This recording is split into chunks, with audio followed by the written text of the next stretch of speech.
Alô, eu sou Flávio Morgado, fundador do Instituto Infimed. Estou aqui para falar com vocês sobre a segunda parte da implementação do teste de progresso na sua instituição. Na primeira parte, nós vimos itens importantes como a meta a ser atingida pelo teste de progresso, sua declaração de meta e de objetivos, pois essa é uma parte que deve ser perseguida por todos e demonstrada a cada avaliação do teste. Vimos também quais tipos de questão e o número delas que serão utilizadas em cada teste, para que tenhamos uma padronização institucional a ser perseguida a cada edição do teste. E também vimos o tempo e número de questões utilizadas e como elas se interrelacionam para se produzir um teste que tenha uma boa medição e que não seja muito cansativo para o estudante. Neste vídeo nós veremos esses itens: a melhor data de aplicação, as formas de aplicação que o teste pode tomar, como os resultados podem ser analisados e alguma estratégia para retornar os resultados para docentes e discentes. A data de aplicação do teste é uma data muito sensível e ela deve ser uma data muito especial. Ela deve ser uma data em que, neste dia, os estudantes não tenham nada para fazer. Tudo que o estudante tem que fazer no dia do teste de progresso é ir lá e fazer o teste. E como já dissemos antes, a gente não quer que ele estude. A gente quer que ele demonstre o que ele sabe.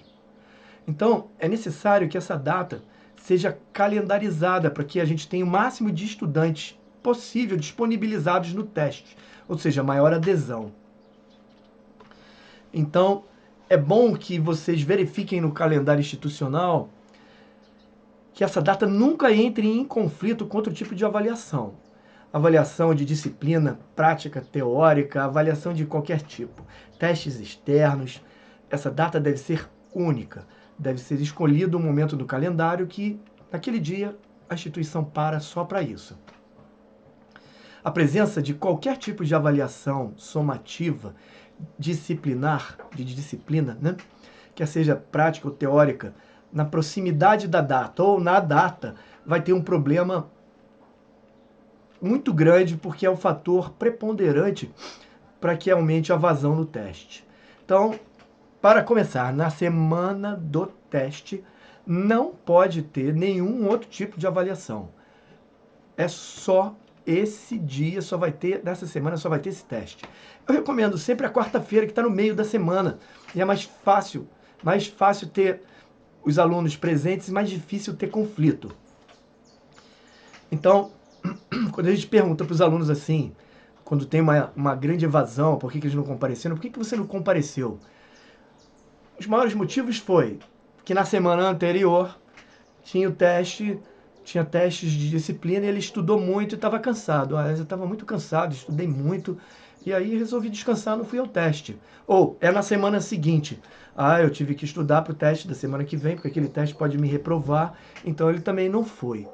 Então, 3 semanas em que não pode ter avaliação. A semana que antecede, a semana do teste e a semana que sucede o teste. Além disso, verifique se na semana do teste não tenha feriados. Então, se tiver um feriado numa terça-feira, em que na segunda-feira é recesso, ou os alunos decidem que vão enforcar a data, não faça avaliação na quarta. A evasão vai ser enorme.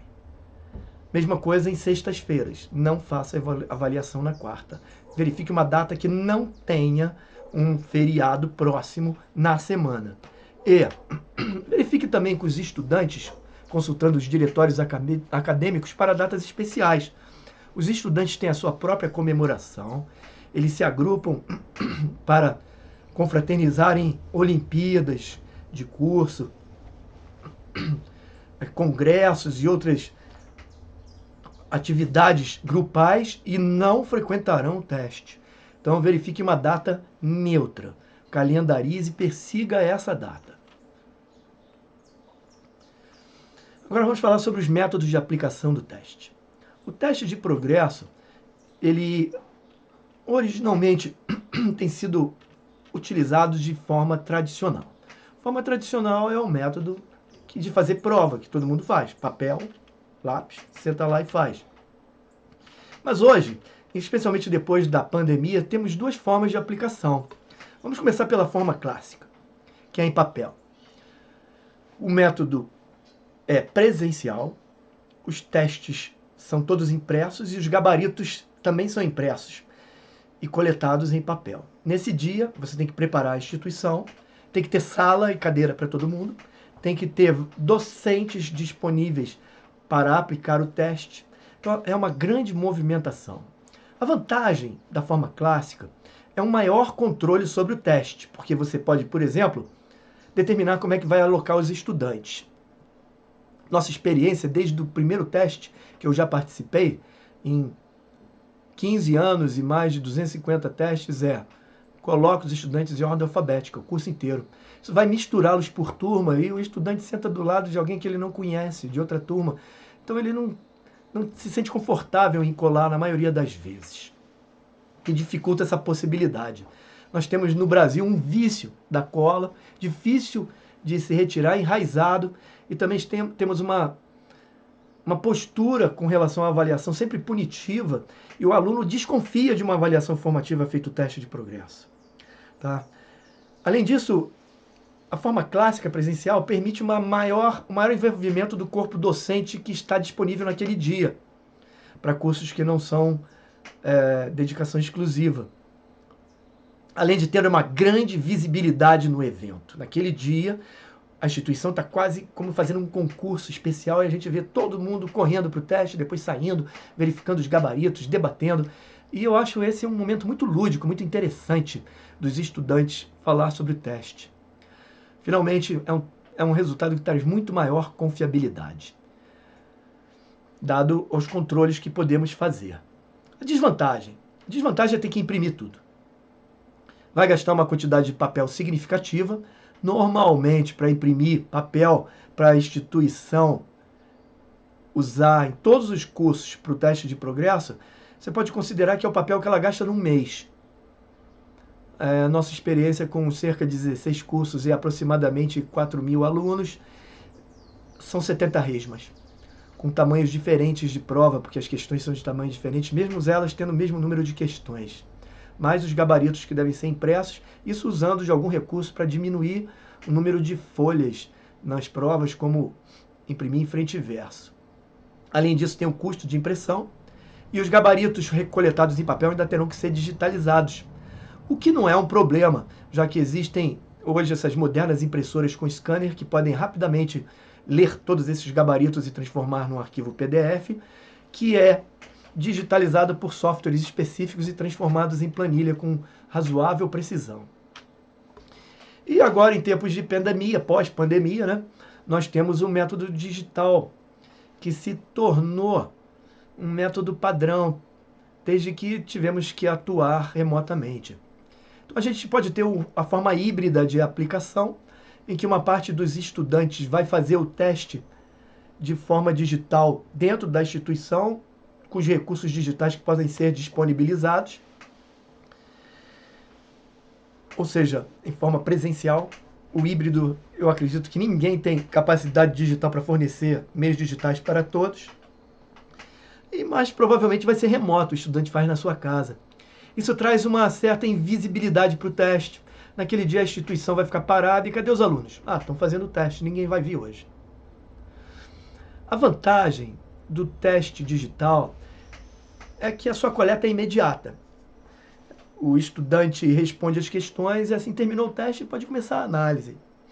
E a desvantagem é a total falta de controle sobre o teste, com uma alta possibilidade de cola.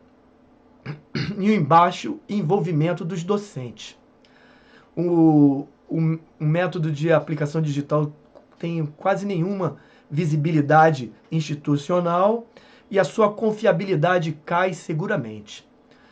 Com a política que nós temos hoje, com a desconfiança dos alunos na avaliação e com essa necessidade de ter uma nota alta porque ele não confia que aquilo não vai ser usado contra ele, eles podem fazer no seu telefone celular usando o computador para tirar a resposta da internet ou vice-versa, Podem fazer em grupos todos juntos numa sala, anotando as respostas e dando respostas idênticas. Qualquer combinação que você queira, até com o WhatsApp à distância, então o resultado cai. Nossa experiência foi que depois de 12 anos de teste de progresso de forma clássica, em papel, analisando mais de 20 mil testes, nós nunca tínhamos tido uma nota acima de 70. De repente apareceu num curso dos mais difíceis, o curso de medicina, uma nota 78, foi muito rara. No 13º teste apareceram 3 notas acima de 70, um 70, um 2,72. Vê como é difícil, né? Mais de 20 mil testes, 3 notas 70. Aí veio a pandemia, 2020 fizemos o nosso teste digital. Nesse mesmo curso, nós tivemos mais de 70 notas acima de 70, acima até de 80. Isso mostra como é difícil a confiabilidade do resultado e a nossa medição certamente cai. Essa é uma decisão a tomar. Você pode implementar em papel e em digital para verificar, mas essa é uma questão de alocação. E aí estão as vantagens e desvantagens. Então, uma vez que abordamos a forma de aplicação, nós temos a análise dos resultados. Então, independente do método, o resultado vai ser disponibilizado e vai requerer forte interação ou com planilhas de Excel ou com bancos de dados e possivelmente com programação. Você pode não precisar imediatamente de programação, mas com o tempo, para você dar resultados em tempo hábil, vai ter que ter. Vai ter que ter um sistema feito para isso e vai necessitar de um registro permanente desses dados. Então eu recomendo muito que você pense bem como você vai analisar. Hoje, com os sistemas de aplicação de testes online, muitos deles, quando coletam os dados, retornam uma planilha Excel que contém alguma análise. Normalmente essas análises fornecem estatísticas de medida de tendência central, que são e de dispersão do teste, que são média, mediana, moda, e de dispersão, que seria variância, desvio, padrão, coeficiente de variação. Além disso, eles podem eventualmente fornecer uma discriminação das questões, que é quem foi o aluno que respondeu, que acertou mais a questão, o melhor ou pior aluno, e dar uma média de acerto dos estudantes, o que já é um bom resultado da análise, mas você deve solicitar mais do que isso para ter uma resposta mais pontual no seu teste. Então, estatísticas desejáveis que você deve sempre tirar, primeiro, são as de comparecimento. Quantos alunos estavam inscritos e quantos vieram ou fizeram o teste. Você deve solicitar não apenas se o aluno acertou a questão, mas qual foi a resposta dele e perseguir essa variabilidade na resposta, porque isso pode dar uma informação muito preciosa na análise. Você pode agrupar os dados por série e pela característica de cada questão, como dificuldade, categoria, tipo de questão e vários outros dados. E criar relatórios muito abrangentes, que a partir dos relatórios de curso que são criados, gerem relatórios de centro, todos os cursos de um centro, e relatórios institucionais, todos os cursos que fizeram o teste. E terá que também criar um relatório para cada estudante, entregar para ele, saber como é que ele se saiu. E futuramente vai ter que guardar esses dados para comparar com testes futuros. Necessariamente você vai precisar de um software e nós aqui no Instituto IFMED temos esse software para te ajudar. E podemos dar resultados muito velozes para você em mais de 30 relatórios diferentes. É desejável que você produza os seguintes relatórios com os dados analisados. Um relatório geral do curso. Esse relatório deve ter as medidas de tendência central e dispersão geral do teste e a sua evolução por série. E você deve fornecer os dados tanto de forma tabular como a gráfica. Esse relatório deve ser encaminhado aos gestores institucionais, gestores de curso e a todos os docentes de cada curso. Todos têm que ter contato com o teste, ver como ele está sendo analisado e gerar dúvida. E eles têm que perguntar o que fazer com aquela informação, debater aquela informação, se possível, criar a cultura deles mesmos debaterem com seus estudantes sobre o que eles acharam, a dificuldade, e explicar novamente a função do teste. Um relatório por estudante. Esse relatório deve ter as características gerais do teste e também deve ter as características da sua turma e das suas estatísticas individuais, comparando o estudante consigo, com a sua série e com o curso, incluindo aí a sua classificação na série. Agora, apesar da gente não ter a intenção de classificar os alunos, eles serão classificados e você deve criar relatórios de classificação dos estudantes, os mais detalhados possíveis, mas não perder a noção de que esses relatórios são só para a docência. Não devem ser disponibilizados classificação, quem foi o pior, quem foi o melhor. Esses relatórios devem permear os docentes e as reuniões de curso para que possam se tomar algumas decisões pontuais. E a gente chega aqui no nosso último assunto, que é a estratégia de retorno dos resultados. Então, disponibilizando relatórios para gestão, para gestores, para os docentes e para os estudantes, você começa a fazer sentido de por que o teste é aplicado. Quando eles olham os relatórios, eles começam a achar que interessante. Eu não sabia nada, isso do aluno calouro, né? E acertei 20%. E o outro, poxa, estou acertando, estou melhorando minha nota. Ainda mais se você começar a dar relatórios de segmento dos testes, né? Esses relatórios podem indicar para os gestores áreas especiais da formação de cada curso que necessitam de atenção. E turmas e estudantes que demonstram maior dificuldade na progressão da profissão em relação à perícia profissional e tomar ações pontuais. Nós abordaremos cada um desses itens em vídeos futuros. Então, aguardo vocês no nosso próximo encontro. Até lá!